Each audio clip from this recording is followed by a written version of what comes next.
Good evening, everybody, and good morning as well. And welcome to LiRmedia.tv, and welcome to this edition of LiR Confidential with myself, Pat Parry.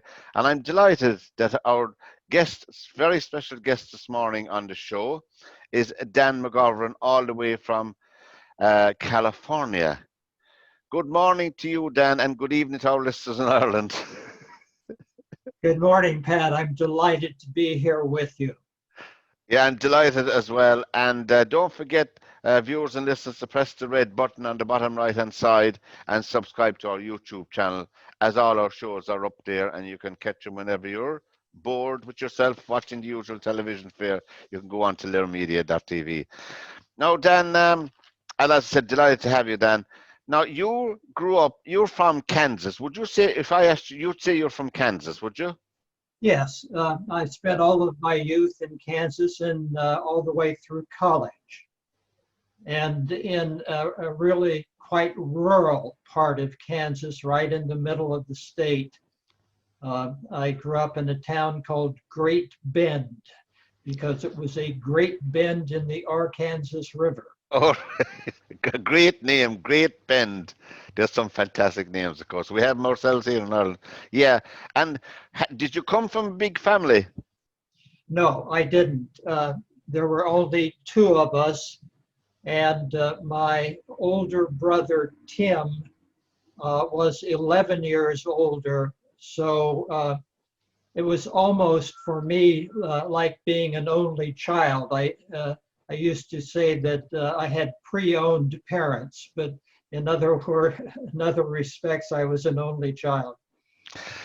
Right. And how long, and your formative years were spent in Kansas? You went to school there, did you, and all of that? Yes, I lived in Great Bend from the 4th grade until I finished high school, and then went to college at a small college in Kansas, about 60 miles away in Hays, Kansas. Right. It was called Fort Hays Kansas State College, and General Custer of Little Bighorn fame was once posted at the military outpost in Hays, Kansas. Oh, because the man himself, General Custer, of course, Kansas itself, it has a rich history anyway with the beginning of I suppose, the United States of America, in historically speaking. Now, you, what interested you in growing up? Your mom and dad, first of all. Where's your dad from? Did he consider himself, and your mom as well, both Irish Americans? My father was an Irish American. My mother was of mixed English and German parentage. Yeah. My father grew up in Denver, Colorado, in an Irish ghetto in Denver. His father worked for the railroad. He was his position was called roadmaster, which meant that he was responsible for the maintenance of a long stretch of track. Right. And your dad, where was his forebears? Where did he come from, so to speak? My paternal grandparents were from Ireland. My grandfather was from County Cavan, and my grandmother was from County Mayo. And in preparation for our chat this morning, Pat, I've gone through my records. I know more about the background of my grandmother than I do my grandfather. My grandmother was Mary O'Reilly Munster. O'Reilly is a great Cavan name anyway. Yes, and there are O'Reillys on both sides of my family. Mm-hmm. My grandfather was John Riley McGovern. My father was William Riley McGovern. My older brother was Timothy Riley McGovern. And the greatest gift I ever gave my father was that I named our daughter, Carolyn and I named our daughter Katie Riley McGovern. And Katie, to my surprise and delight, named her daughter Riley Allen McGovern hyphen Peasy. My goodness me. So the Riley name is guaranteed for another couple of generations Yes. in some So form or another. So your grandmother was O'Reilly from Cavan. yes, she was born in Belclare, which is a townland in Westport, but it was County Mayo. It was my grandfather who was from Cavan. Yeah, sorry, Mayo, yeah.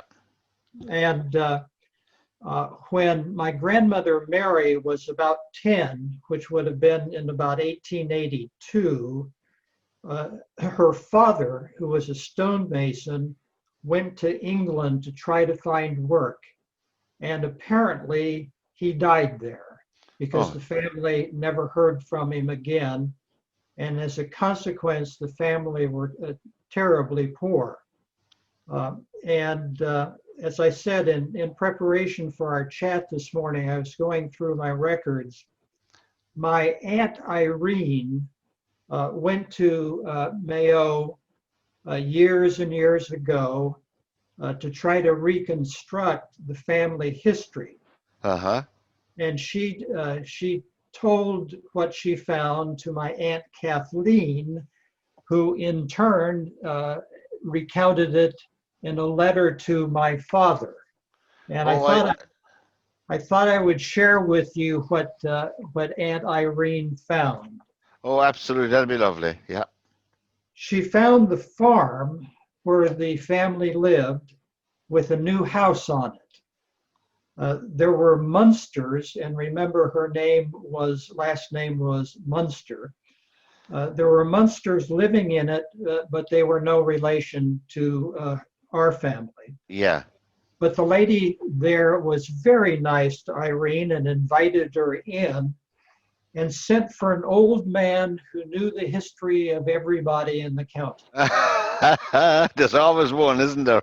There is one, apparently, and he told my Aunt Irene that the little girl, who would have been my grandmother, at the age of 10, had marched down the road to the big house of the English, the Livingstons, knocked on the door, and asked if they had any work for her to do, that she could dust, wash dishes, and do much else about the house. Mm-hmm. And my Aunt Irene said, I can just see her, always little for her age, a beautiful child with dark hair and dark eyes and braided black hair. They hired her, the Livingstons family hired her and seemed to be fond of her. And after Mary's mother died, when Mary was about 17, Mrs. Livingston in the big house wanted my grandmother as a traveling companion when she went to the continent every year. But her grandmother advised against it. Running around with a bunch of Protestants and English ones at that would not do. And Irene goes on to say that these were terrible times, but all times in Ireland seemed to be terrible then, and that her mother, my grandmother, had once told her that when my grandmother was small, she was skipping along the road to town, came to a rise, and saw the dreaded red wagon driving along the road toward her. And she was 75 when she told this story to Irene. Mm-hmm.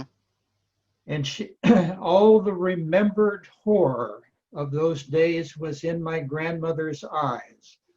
For if a family was behind in the rent payment to the English, the red wagon was sent for to dispossess them.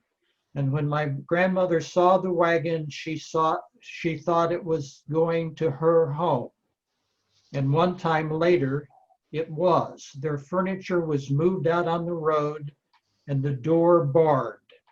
The neighbors raised the necessary money because that is what everyone did in that time, rush around and try to raise money for anyone in trouble. And after her mother's death, my grandmother came to America at the age of 18 to live with an aunt in Pueblo, Colorado. And my father then picks up the story from that point. Oh, I And, see.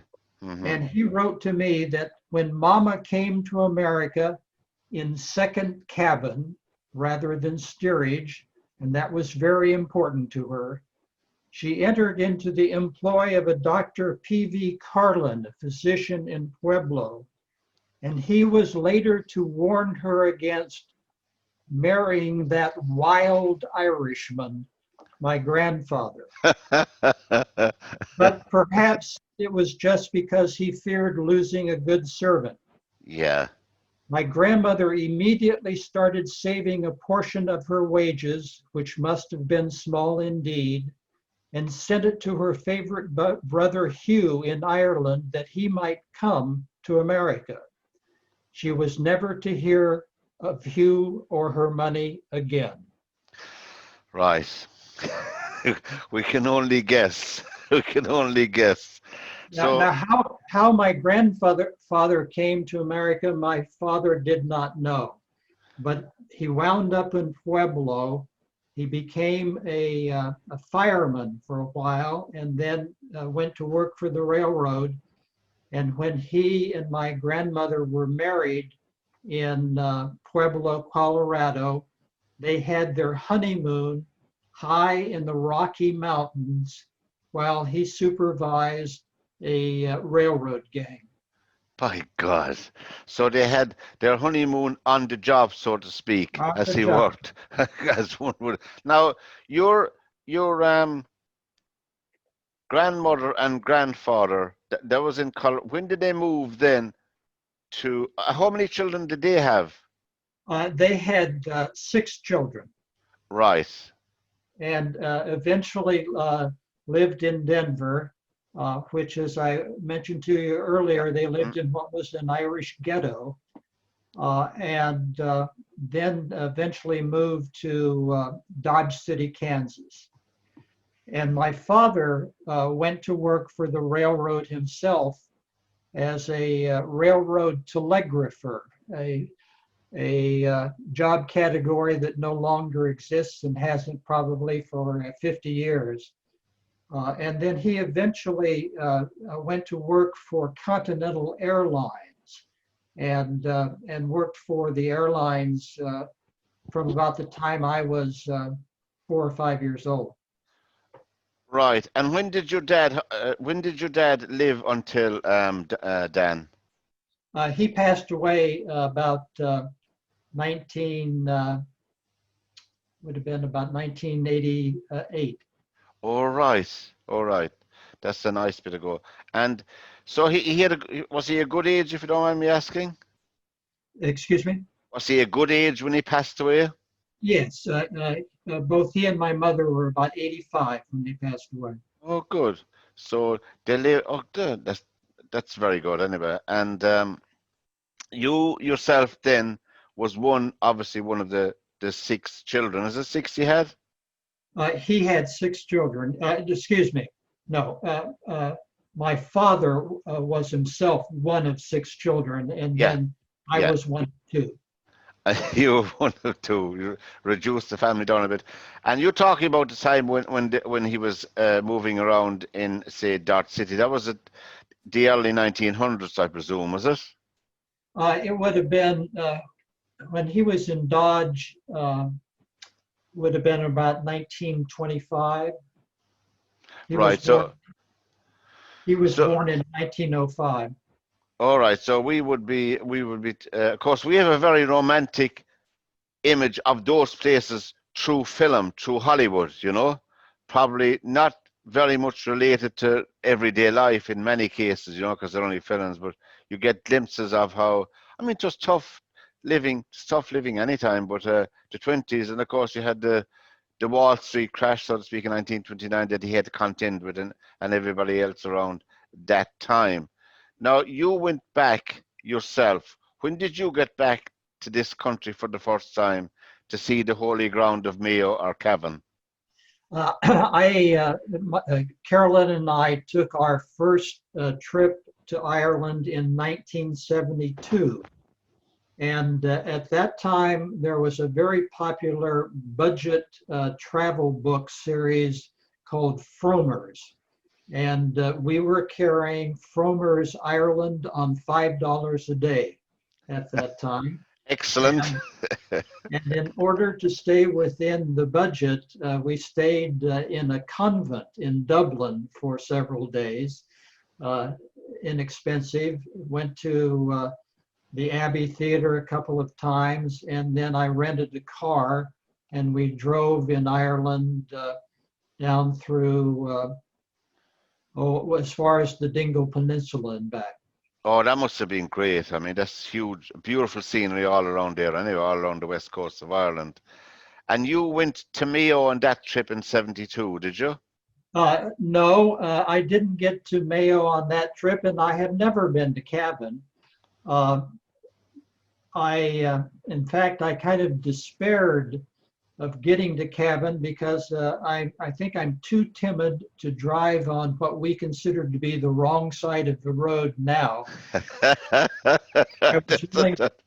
I was willing to do it when I was in my 30s, but I was telling our mutual friend Melanie O'Reilly that I despaired of getting to Cavan now, and she said, no, don't worry about it, that she would drive us there. So on our next trip to Ireland, we'll go to Cavan.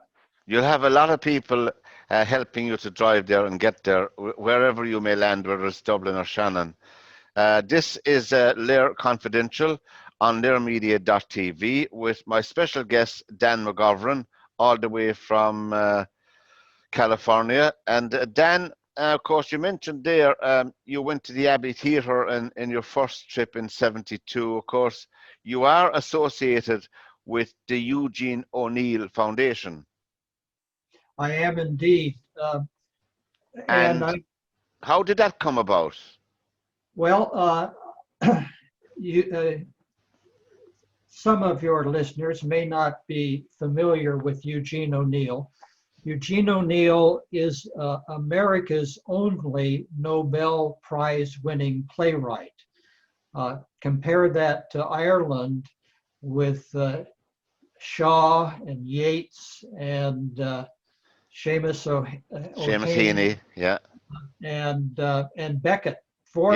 We've had a few, But O'Neill is, I think, generally considered to have been the greatest American playwright of the first half of the 20th century. And I fell in love with O'Neill's plays when I was in high school, and went to as many plays as I could once we moved to California.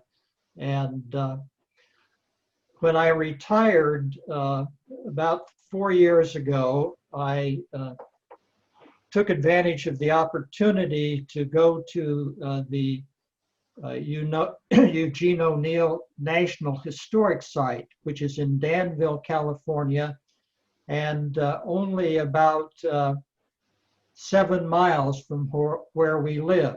O'Neill lived in Danville, California, when he wrote his greatest plays, including Long Day's Journey into Night and The Iceman Cometh. Oh, yeah. And so I joined the board of the Eugene O'Neill Foundation.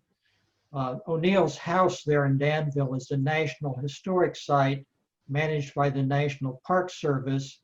And the Eugene O'Neill Foundation is a nonprofit organization that partners with the Park Service in trying to preserve O'Neill's legacy.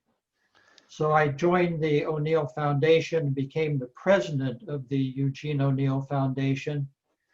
And then I went to County Mayo for the first time, to Galway, to the Eugene O'Neill Eugene O'Neill Society, which is a society of international scholars on Eugene O'Neill.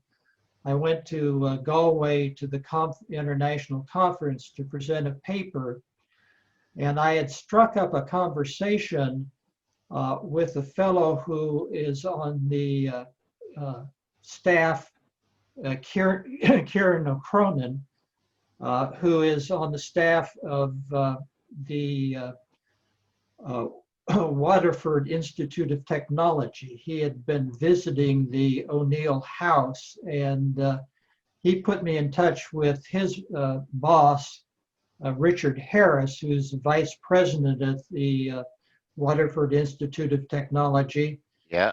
So after the conference in Galway, Carolyn and I went to Waterford, and Richard Harris gave us a tour of the sites in Tinneranny near Waterford, near New Ross, of the crumbling remains of the O'Neill house and the O'Neill cemetery, the O'Neill plot and cemetery. Yeah. And Alice O'Neill McLaughlin, who's Eugene O'Neill's second cousin twice removed, gave us a tour of the site. Yeah, that's down near New Ross, Dan, and obviously we're speaking about Eugene O'Neill's dad, who came from that part of the county, isn't it? That's correct. Yeah. James O'Neill, Eugene O'Neill's father, Yeah. grew up on a farm in Tinneranny and emigrated to America with his family when James was about 5 years old. And they lived in desperate poverty in the United States because the father was a farmer.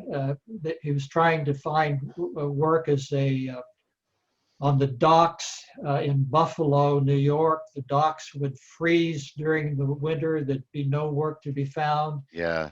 The father eventually went back to Ireland, leaving his family in America. And so they were even more desperately poor. But James O'Neill grew up to become one of the most promising Shakespearean actors in America. Even though he had to fight a brogue that you could cut with a knife, he eventually became a Shakespearean actor. Yeah, I'd like to have seen him in one of the plays, all right. Yes. In fact, he, as I said, he was one of the most promising Shakespearean actors in America. And then he sold out his talent to buy the rights to a potboiler melodrama, The Count of Monte Cristo. And he toured in the Count of Monte Cristo in the leading role throughout the United States for decades. And Really? made a fortune. But one of the most tragic scenes in Long Day's Journey into Night is where the character James Tyrone, who's really O'Neill's father, Yeah. confesses that one of the great tragedy in his life was that he did sell out his promise as an actor for fame and profit, and it's a very touching, wrenching scene. And you think, obviously, well, it is a fact that Eugene O'Neill himself would have drawn on his own childhood and growing up experience. And obviously, a lot of playwrights do that anyway. You know, you draw on from what you know, what you experience, and all of that. And that scene, as you said, into Long Day's Journey into Night. I'm sure you've seen those plays many times yourself anyway, Dan. Yes, I have seen several productions, and in fact, the Eugene O'Neill Foundation produces O'Neill's plays, and we in 2019 we produced A Long Day's Journey into Night, and we took that play to New Ross, to the Eugene O'Neill International Festival of Theater in New Ross, which I'm the co-founder of. And that was a thrill. That must have been, obviously, when was that? A couple of years back, was it? That was 2019. Right, when the world was a totally different place. My Indeed it was. goodness me. My special guest this morning on LiR Confidential is Dan McGovern. And don't forget to subscribe to our YouTube channel. It's the red button on the right hand side. And you might see over me, there's a yellow elephant. The yellow elephant is partnering with us here all the way from Atlanta in Georgia to look at their suicide help group, and they're worth a look if you ever get a chance. And we're very glad to be associated with them, as we are also with the Samaritans here in Ireland. Anyway, Dan, now, how did you get from, I know you're going to say you flew, but how did you get from Kansas to California? Well, Carolyn was 1 year behind me in college. Where did you meet her? I met her in college, and it was, you've heard the old phrase, falling in love across a crowded room. Yeah, I have, yeah. An old Irish song, yeah. That is literally what happened in college. I went to the student union, and I I was just looking around.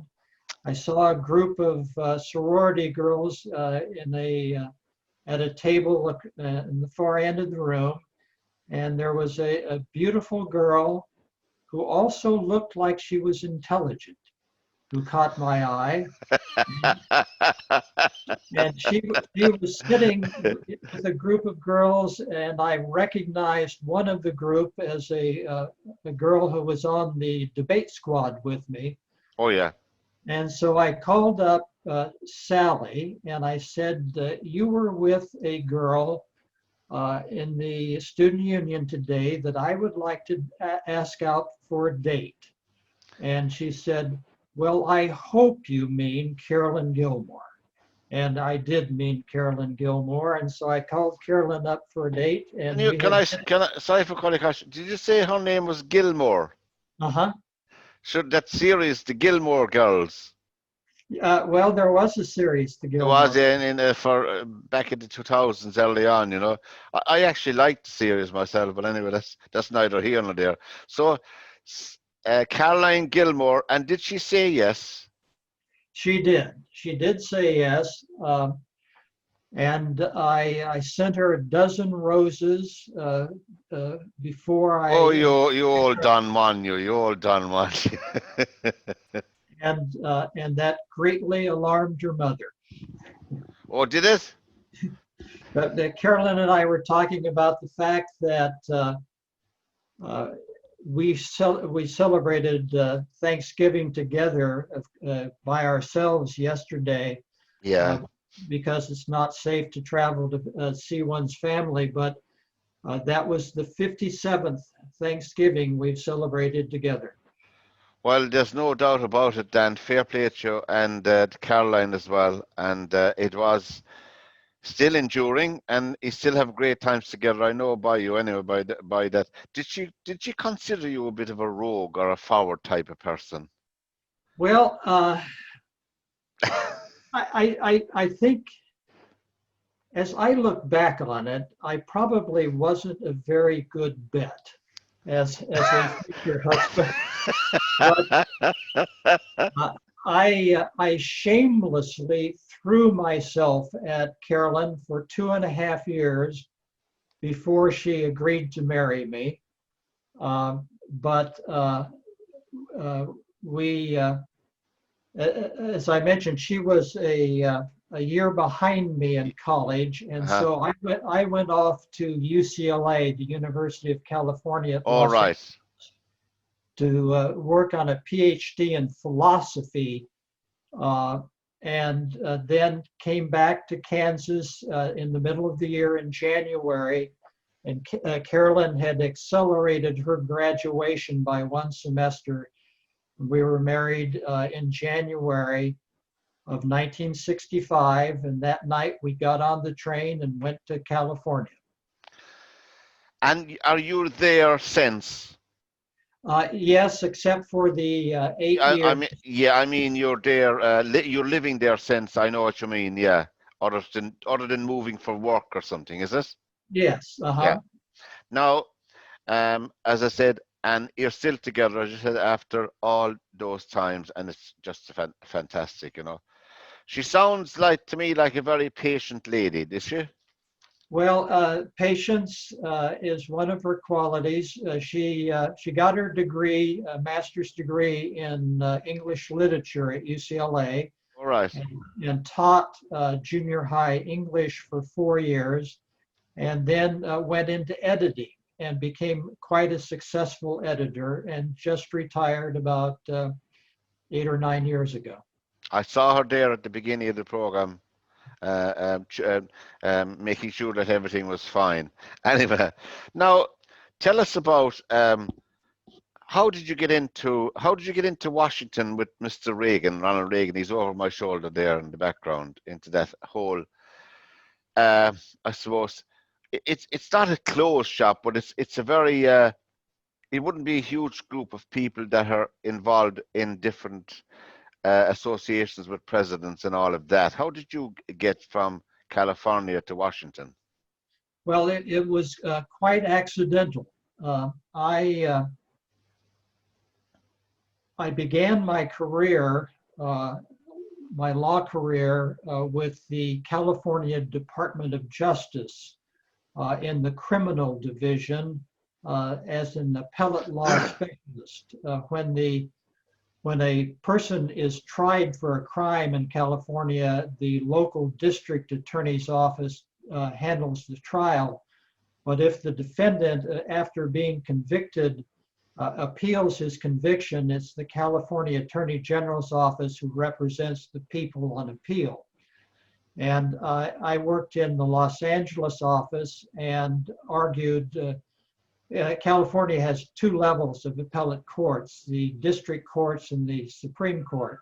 Yeah, And I argued dozens of cases before the Court of Appeal in Los Angeles in the first 2 years of my career. And one of the justices was a man by the name of William Clark. And Bill Clark was Ronald Reagan's first chief of staff when Reagan was elected governor of California. And when he was then, elected governor. Oh, I see. Bill Clark. Yeah. and then when Governor Reagan appointed Clark to the trial court, then the Court of Appeal in Los Angeles, and then the California Supreme Court. And Clark invited me to join his staff. Right. The California Supreme Court at that time, each of the associate justices had 3 career attorneys who drafted their work for them. Right. And I was a specialist on Clark's staff in criminal and constitutional law. And then when Governor Reagan was elected president of the United States in 1980, he convinced Clark to leave the California Supreme Court and come to Washington as the Deputy Secretary of State, the number 2 position in the U.S. State Department in Washington. And Judge Clark brought me with him to Washington to the State Department, and I became the second-ranking lawyer in the U.S. State Department. And eventually, at the end of the first Reagan term, I was the acting legal advisor. The chief lawyer in the State Department is called the legal advisor. Yeah, and Dan, did you see him much, Ronald Reagan? Only at public events. Yeah. I never had any. Clark, of course, was very, very close personally to Reagan. From the California connection, yeah.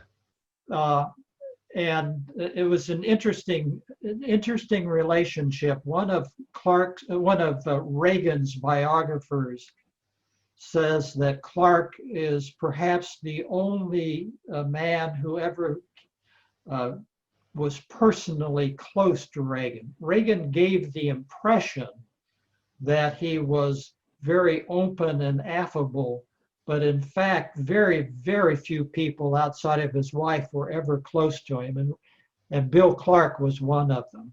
And in Ronald Reagan's, of course, here from afar, we wouldn't have all the minutiae that you would have, but the only characters I remember associated in Reagan's first term was Alexander Haig and George Shultz. George Shultz was on television a lot. Yes, on this side.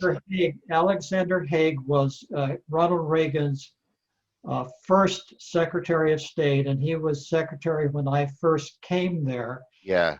But Haig had a knack for shooting himself in the foot. Yes. And he was replaced quite early in Reagan's first term. I went to the farewell party that Alexander Haig threw for himself up in the 7th floor of the State Department, and he had a jazz band, and it was by far the happiest event of the Haig tenure in the State Department. But then George Shultz was Haig's successor and was Secretary of State then for a considerable period of time. It was from, I have it written down here, from 82 to 89. What kind of a character? What did you make of him yourself from afar, George Shultz? Well, he had quite an extensive career in government under previous Republican administrations. I think he was the head of the Office of Management and Budget at one time. So he was an old hand in government. And then when he was out of government, he was, I think he was president of one of the largest construction companies in the world. So he was a highly capable fellow. Yeah. I upon occasion, used to go to his senior staff meetings. There were just a half dozen of us. Yeah.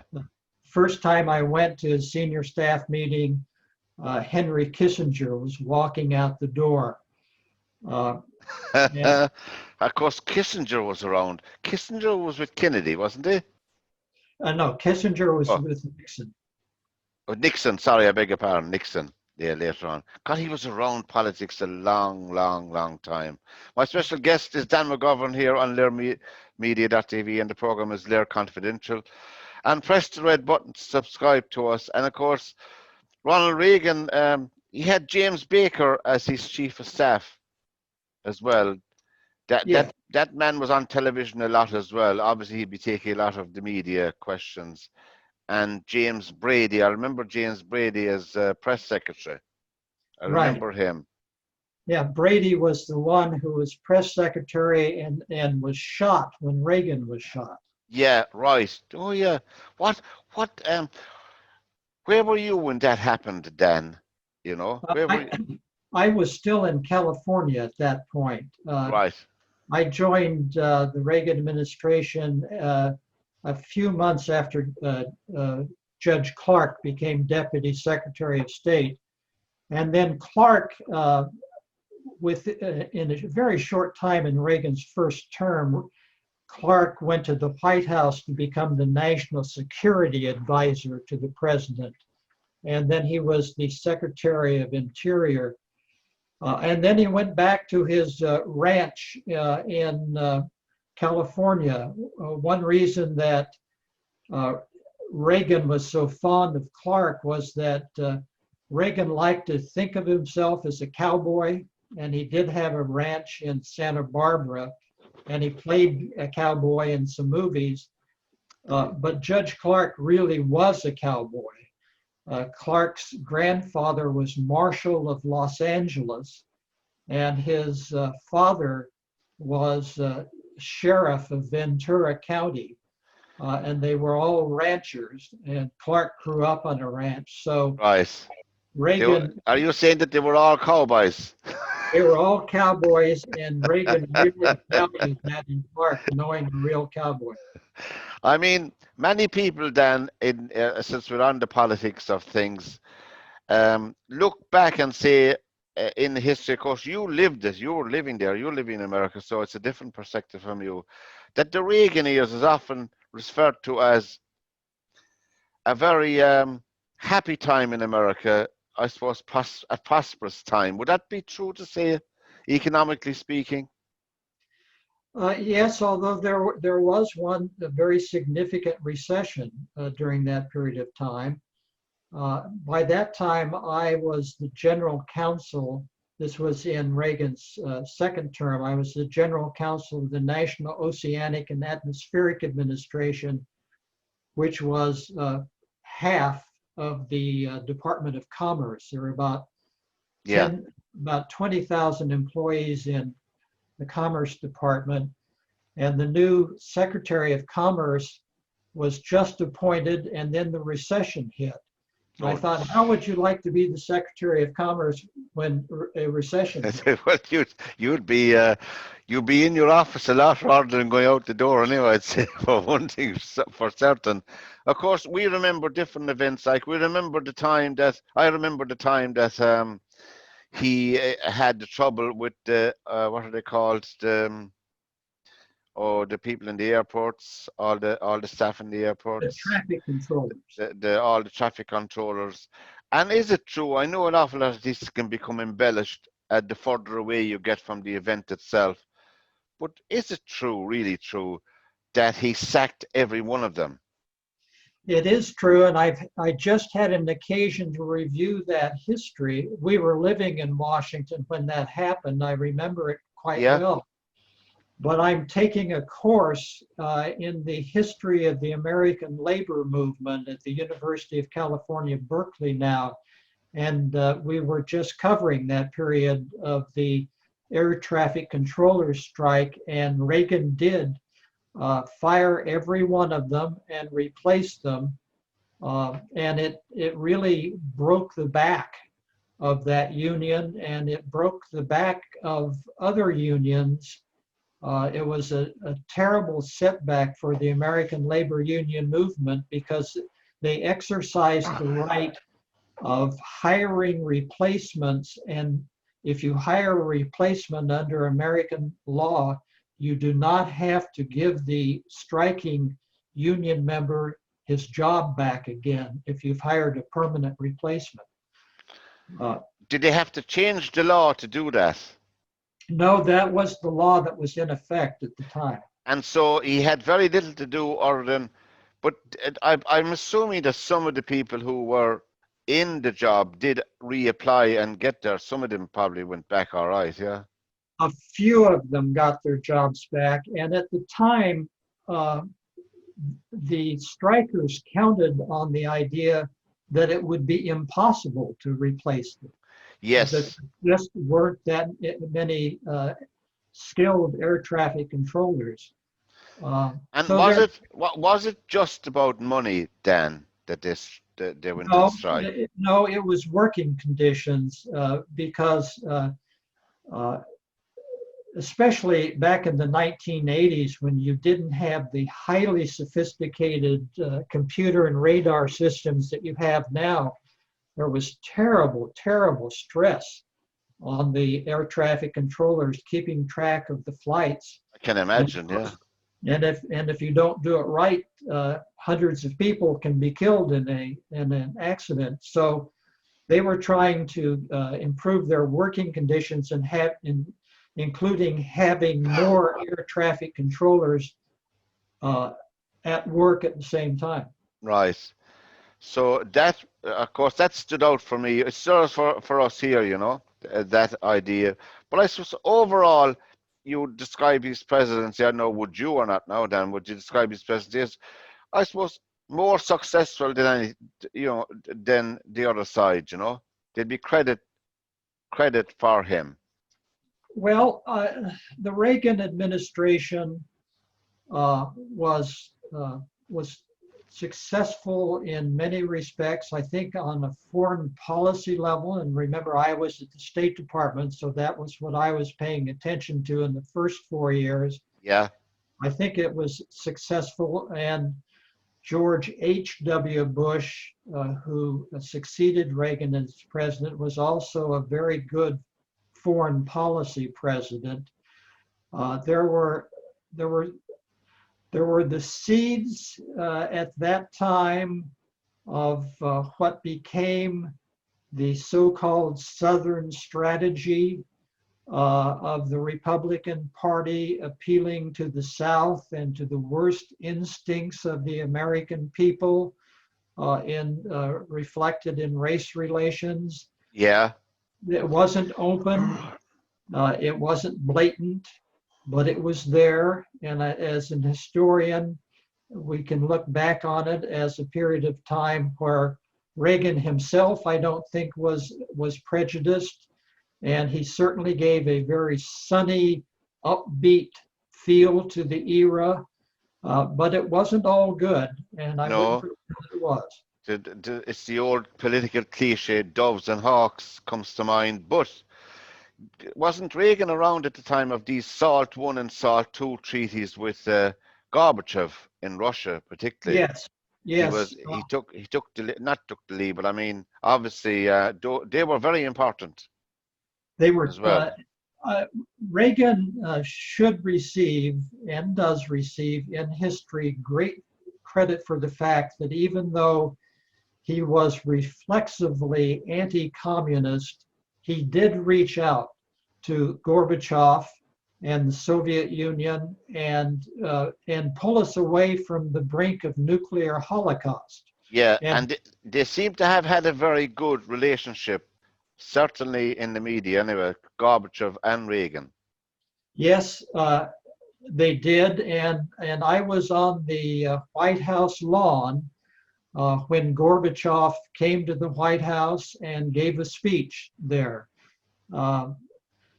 And I will never forgive Senator Levin because I had a front row position for Carolyn where there was nobody standing between her and Gorbachev and Reagan. And then at the very last minute, they brought in the members of the Senate, and Senator Levin stood in front of Carolyn. Did you drop him a note after? But that famous speech he made about tear down that wall. Do you remember that one? Do you remember that, Dan? Indeed, I do. Yeah, I remember that. I wonder who his speechwriter was. He had, what was her name? Peggy Noonan, I think, was his principal speechwriter. I made several trips to Berlin myself when I was in the State Department because I had one of the State Department lawyers posted there. It reported directly to me. Yeah. And what was that? How did you find that? Did you spend a few days in Berlin?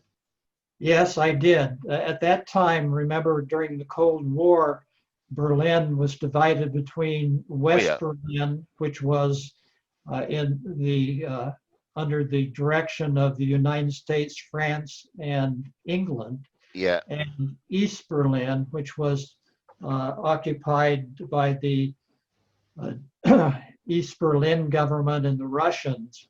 The Stasi and the Russians, yeah. I did have one interesting experience. I went over with our lawyer.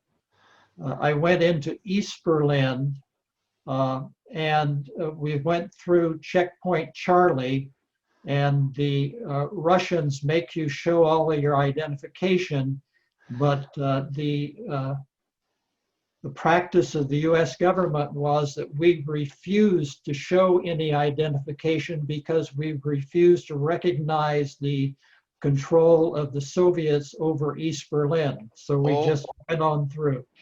Oh, I see. Oh, I didn't realize that it was the Russians who were manning that checkpoint, was it? No, it was the East Berlin, yeah. but the U.S. government did not recognize the authority of the East Berlin government, the East German government to Right. claim sovereignty. And did you notice much? Were you there long enough to notice much of a difference going from west to east? Oh, it was absolutely enormous. We went to the Pergamon Museum, and as we came out of the Pergamon, there was a giant painting that was about 3 stories tall that basically said, "Yankee dog, you die." Go away. Go And away. then we went to a restaurant in the Alexanderplatz, and it was supposed to be the best restaurant in East Berlin. And it took forever to have that lunch. We must have been at the table for about 3 hours. Go And I away. and I said to my lawyer who had taken me there, I said, "What's taking so long?" And he said, "This is the basic difference between the Soviet system and capitalism. None of these waiters in East Berlin are permitted to take tips. Therefore, they have no incentive to serve more than one set." So they bring out a fork, they bring out a knife, they bring out a spoon. They didn't want you to leave and have another guest come. God, my special guest is Dan McGovern here on LiRmedia.tv, and LiR Confidential is the program. Of course, you were there, Dan, as well for, as you mentioned, George H.W. Bush, that would to be the father. Were you there as well for him? And he came in, and when did he come in? I'm after forgetting now. In 88. 88, I beg your pardon. So you had 3 Republicans in a row.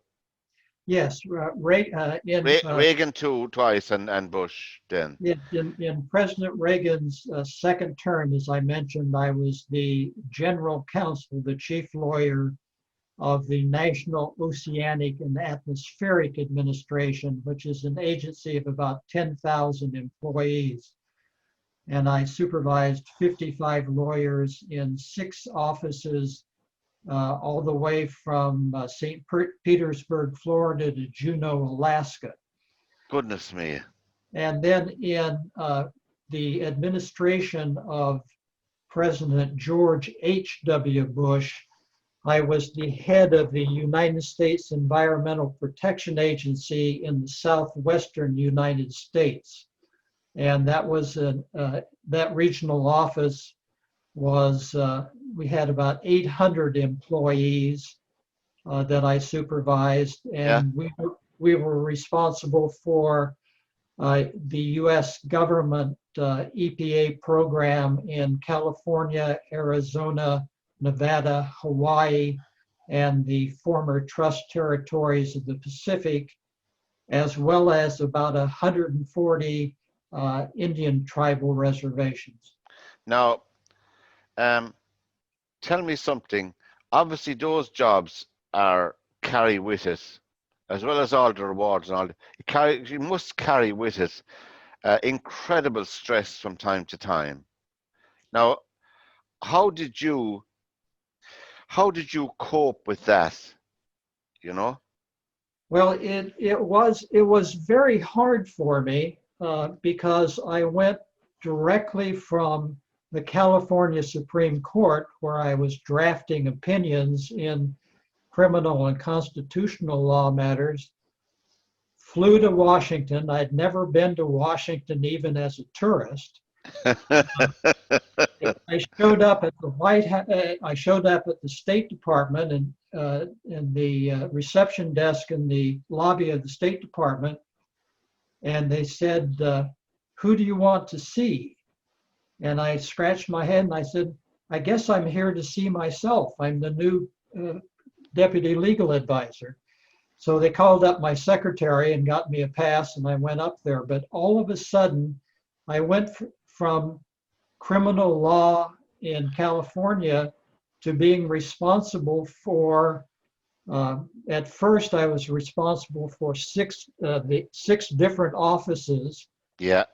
the legal aspects of European affairs, the legal aspects of United Nations and other multilateral organizations, the legal aspects of law enforcement and intelligence, of combating terrorism, and treaty affairs and consular affairs. All, you know, all of it. And no one would ever bring an issue to me that was simple enough to decide at their level. It was only if it was too difficult to decide at their level that it would come to me. So, That's a bit like in the civil service here as well, you know. so my coping mechanism was that I was good at cross-examination, and I Right. was also comfortable with career employees. And besides me and the legal advisor, every one of the other 85 lawyers in the State Department was a career employee. But So would that mean that it didn't matter what administration came in, they were there anyway? they were there anyway. All right. And of course, as the new boy, they're wondering what to make of me.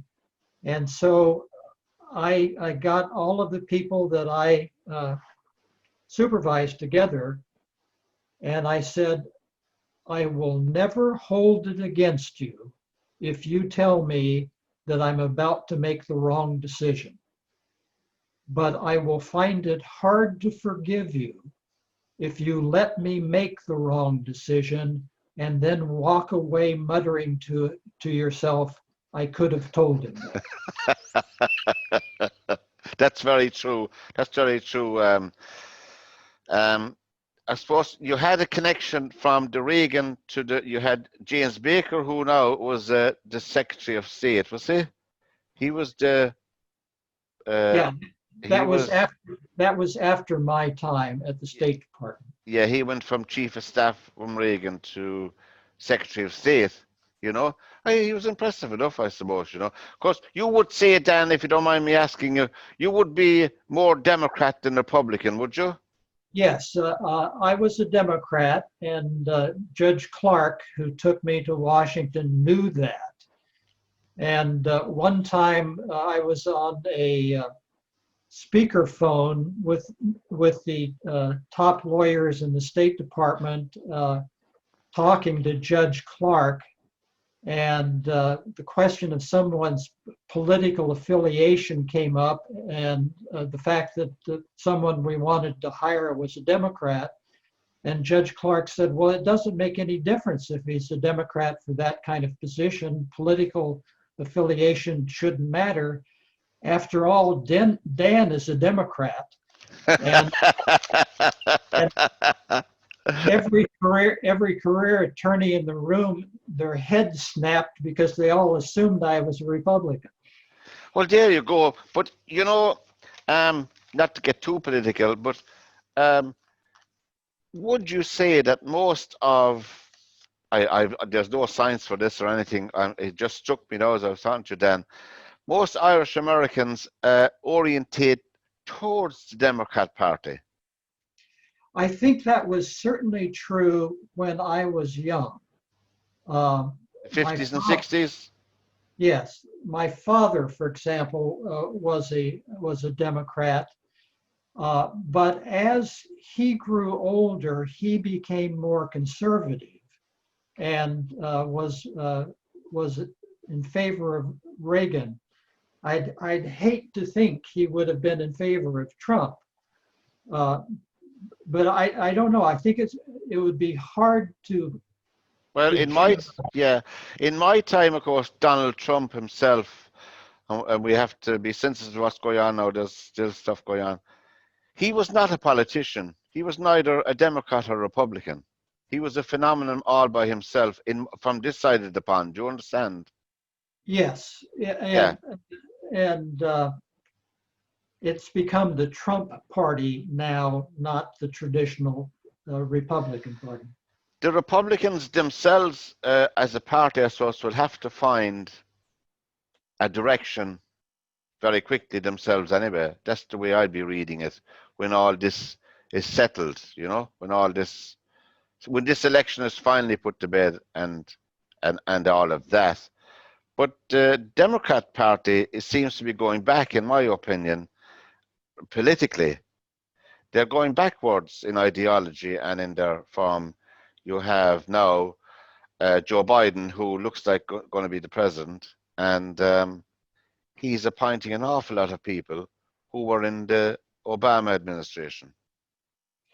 He is appointing a lot of people in the No Obama. new, no new, young, fresh, vibrant faces. Well, Would, you would that don't. be a worry? Would that be a worry politically, do you think? No, I don't think so. I don't think you want a fresh young face at the highest levels of Yeah. government. You want experience. No, no, I know that. I don't fit that.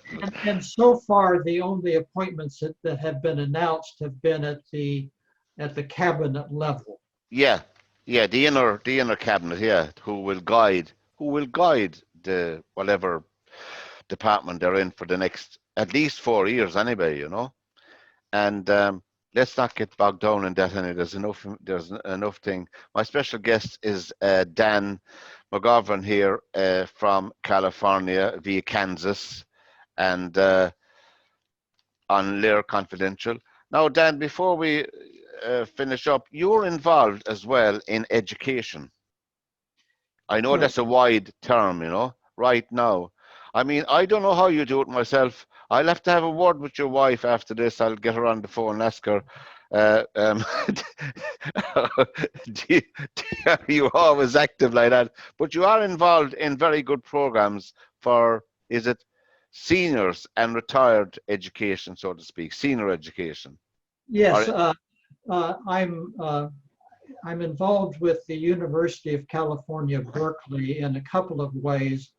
I'm a visiting scholar in the theater department at Berkeley, but I'm also involved in a program which is known as the Osher Lifelong Learning Institute. The acronym is OLLI, and yeah, it's a nationwide program that is aimed at seniors, people over 55, and the courses are usually taught by retired university professors. The University of California, Berkeley has such a program with quite an extensive range of courses, uh, political science and literature and music. But I have organized a course for this winter on the work of the U.S. Environmental Protection Agency regional offices, that one of which I supervised, and I recruited a faculty of a dozen EPA subject matter experts in air and water and waste to teach the course. We're quite excited about it. It's online, and in fact, your Irish listeners could sign up for it because it is online. fantastic. We'll get a link up on that after this. We'll get a link from Dan, all the information for people looking in, and we'll put a link up on our YouTube channel and our website for people who may be interested in that.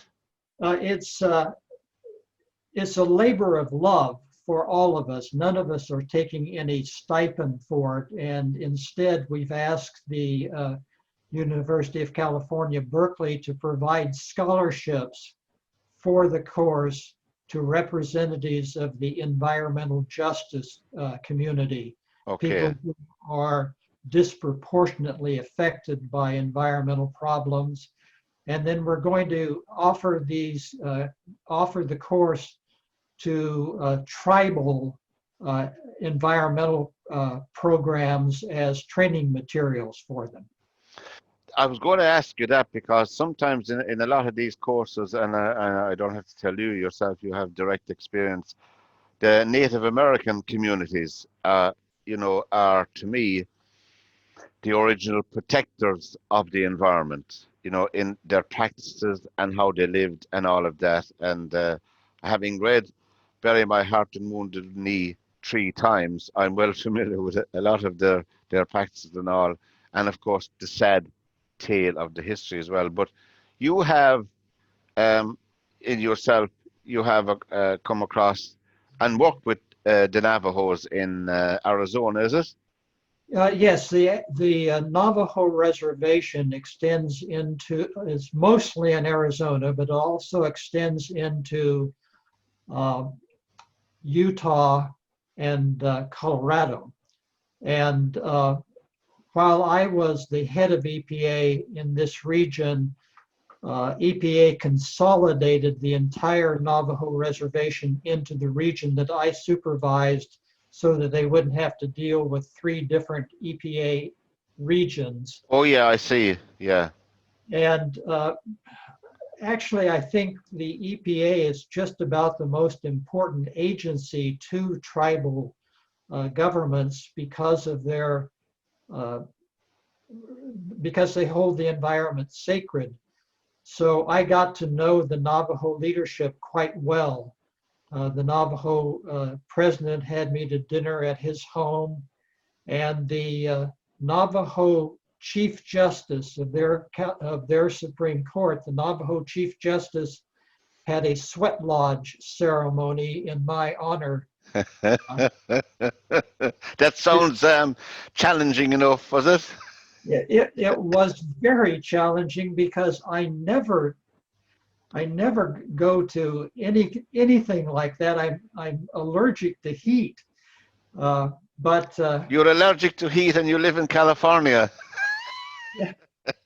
but they kept throwing water on the stones, and it got hotter and hotter. Steam, yeah. And I don't smoke, but they pass around the cigar with the tobacco gathered from the 4 sacred mountains. The peace pipe. It was, but it was a wonderful Yeah, experience, and yeah, I felt so grateful for it. yeah. And of course, as you said, I mean, the EPA deals with all the elements, the fire, water, earth, and air, and wind, and the trees, and the rivers, and everything else. When you said, for my own understanding now, because I'm ignorant of these things myself, and not ignorant, but not knowledgeable of them. When you said the Navajo reservation, is that exclusively theirs for living on and so on and cultivating if they want and all of that? Yes, it's a huge reservation, much larger than some American states, uh, and they have a very great deal of sovereignty over their reservation. There Or are it is subject to the United States government's jurisdiction, but the United States government has granted them a good deal of sovereignty, and they are not subject to the states, except insofar as Congress has expressly so stated. So that they have very significant sovereign powers. and would that be true for uh, all over the states? Obviously, to all the. Would there be many reservations? I don't know. Would there be many? I suppose Indian groups, uh, Yes, Native there are. American groups. Yeah. In the region of 4 states that I was responsible for, there were 140 different reservations. Now, many of them in California are very small. And one that I wrote a book about later, I think there were only 140 members of that tribe. So the reservations in Arizona, for example, tend to be much larger. In California, they're small and sometimes referred to as rancherias. Right. And in education in general, in the universities, is there are they included in the history and all of that? Are they included in lectures in about the history of America? You know, are they represented in what we call on the curriculum? Much more so than when I was in college. Right. There's more awareness so of that. and understanding of the role they played in the development and, I suppose, of the United States itself, you know? And some universities, for example, the University of Arizona at Flagstaff, Arizona, near the Grand Canyon, which is near the Navajo and Hopi reservations, they have very significant programs for tribal studies. And just before we finish up, Dan, this edition, we'll have to have a few more programs. We hardly touched on anything yet, but that's if your wife doesn't run out of total patience with us. But the Native Americans, just before we finish, the Native Americans, are they politically, I don't mean this in any disrespect, obviously, are they involved in the day-to-day politics of their states and the United States? How representative are they? Well, it varies from tribe to tribe. The Right. Navajo have now, I think, a good relationship with the state of Arizona, for example. But in many cases, there are conflicts that arise from criminal justice matters, but it is typical of jurisdictional problems that occur whenever you have two different jurisdictions, in this case, tribal jurisdiction and state jurisdiction. And when they go to our equivalent of national school, which is junior school, whatever you call it there in America, and all of that, would there be the textbooks, would they contain some of the language and some of the history and some characters from the Native Americans? You mean for students who are not Native American? Yeah, yeah. Would it be assimilated into the literature? That's what I mean, I suppose. You know, it would be better to ask me that question when my granddaughter is 5 years older, and I'll know the answer. Yeah. I think again, we're getting better at doing that, but we're still not as good at it as we should. Yeah. It's the same with minorities, and I don't. It's the same with. I suppose it's reflective in our own. We just get caught up in our own lives and so forth, and we pay more attention now when you get to our age. I suppose. Although you have more years on me, I think, but I'm catching up. We have But more Dan, years than most. but Dan, this has been an absolute pleasure for us here on LiR Media to have you along. And we will have to have a part two on this, because we didn't cover as much. As I said, bless your wife. That's what I say. You know you're blessed to have your wife anyway, I'm sure. I do. But bless your wife for her patience for all that time. And those bunch of roses must have meant an awful lot to be together after all these years as well. You know, that time when you looked across at the university. So from Dan McGovern over in California, and for myself, Pat Barry, on this edition of LiR Confidential, until we meet again, goodbye and good luck.